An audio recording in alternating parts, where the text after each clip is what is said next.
Again, a ton of more news and information outside of Harley Reid, though, to really go over here. Again, some stuff to do with Miles Bergman, which is a really weird one because I think everyone has been saying the Saints would be the leading team for Miles Bergman for quite a while. Again, he will be a free agent and someone that Port Adelaide are going to be in desperate need to try and re-sign, especially with them losing Dan Houston in the previous last, off-season.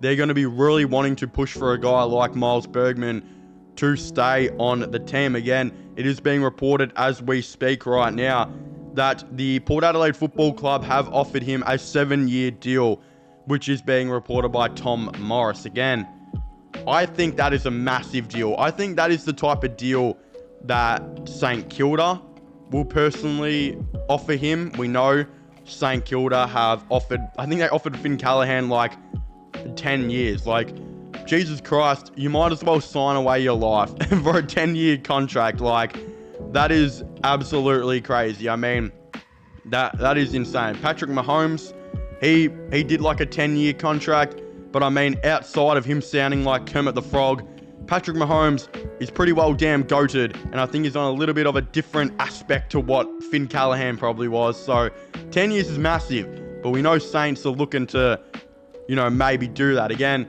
we've seen that they're going to offer Tom De Koning a big 7-year deal as well, which I heard is going to be on about 1.5 to 1.7 million a year, which dwarfs Carlton's offer of it's like 7 years, 7 mil. So you think Tom De Koning's decision will probably be made there. But it is really interesting because in saying that St Kilda are interested in him, as well as Port offering the 7 years, a big report has come out recently and does say that Carlton have shown interest in Port Adelaide's Miles Bergman as well. This is all being reported by Cal Toomey. Now, I don't know how this would work because it's a really weird situation right now with Carlton. They're in a weird spot. It's hard to know where Carlton is. Again, at the time of making this video right now, they're not in the 8. But in saying that, a couple of weeks ago, they were like 15th, and we thought all hope was lost, and they were going to have to blow it up like, the Richmond Tigers last season or something. I don't really know. No one probably actually thought that, but hope did kind of seem lost. And they've made a massive comeback. They have. Credit to them, right? They've made a massive comeback. The issue is how we look at it next season, right? Because they're in a weird spot with who they've got signed and who they don't. Again, as we know, their top-ended players right now are tied up to massive deals. Like, Harry Mackay is literally got a couple years left, I believe, on like over $1 million a year. And one of my good mates is a Carlton fan. And recently when I was in Adelaide and we were watching the footy and Harry Mackay did that kick that went like out on the full 20 meters into the side row, he looked at me to like the Mike Wazowski meme and said, what are we going to do with this guy, man? Like, he's on a massive deal. I think Kerno's on over $1 million a year. Wiedering would be on something similar. Cripps is obviously on well over $1 million a year. You got players like Sam Walsh and whatnot who are tied to big contracts. Adam Chera's on a massive contract as well. But then you got players who are uncontracted who are also going to be looking for pretty decent money. But it's going to be really hard on where they, when and who they sign, because right now they're not in the 8. They're not in the 8. And if you keep this same team and same foundation and they don't even have their first round pick, for the next couple of years, it could just be all the same. With no change, it could legitimately just be all the same for Carlton, which is not what they want at all. Again, Silvani is out of contract. He has been extremely impressive and one of their best players all year. And as we know, reports are saying he's commanding at least a 3-year deal out of Carlton. And St Kilda are reportedly massively interested in him. And his literal dad is the general manager, list manager of St Kilda. So that's going to be a massive draw. You also got De Koning, who's getting an offer that I just don't see how he can refuse to go to St Kilda. I just don't think there's any way he can not pick up that deal. Again, I know playing for Carlton is way better than playing for St Kilda with the crowds, the fans, the respect, the engagement, all of the above. But a deal that's going to be like 7 mil from Carlton versus like, it's going to be probably 13 mil from St Kilda.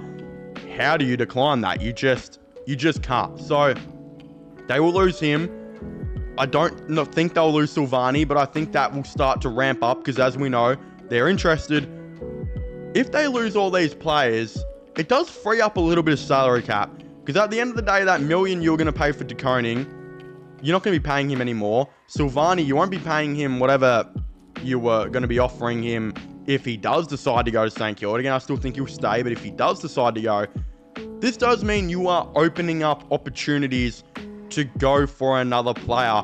And I think they could really use a halfback on this team. Like, really, really, really use a halfback, because Doherty, as we know, I think it will be his last year.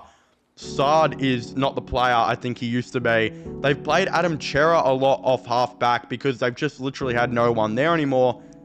If they were to go and sign a guy like Miles Bergman, that would actually free up Chera to move back into that midfield, and that would mean they would get their original midfield plans back up for this year.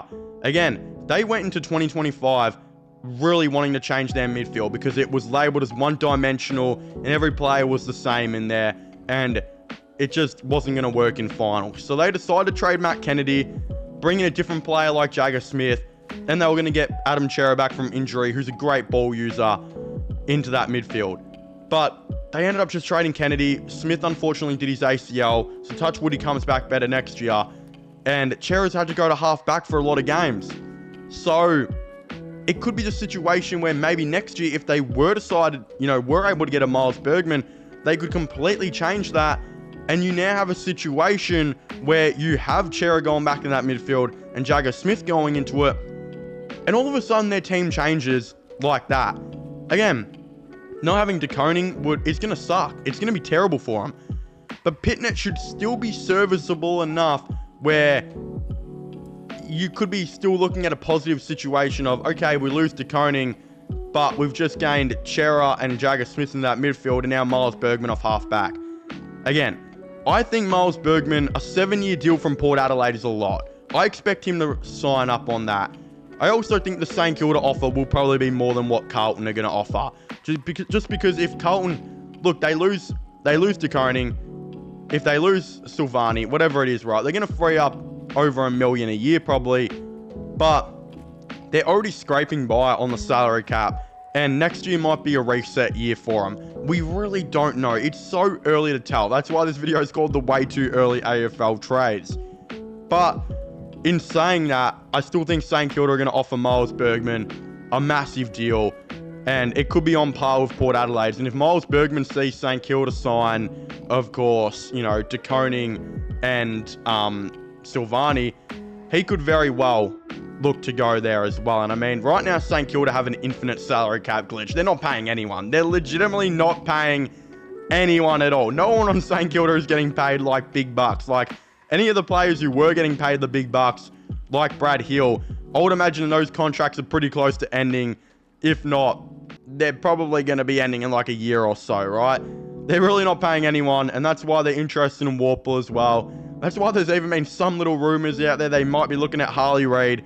All of the above, man. So that's going to be really interesting to see. Again, I don't know what's going to go on with a lot of these situations. It is legitimately all guesswork right now, and I'm really curious. Again, other than that, there's not a whole lot. There's some more stuff to do with Jamara Ugle-Hagan, and Kane Corns also believing St Kilda will be the perfect team for him to go to. So yeah, Saints could be like literally signing like 4 guys in this offseason. There's also talk that Collingwood will be interested in Jamara.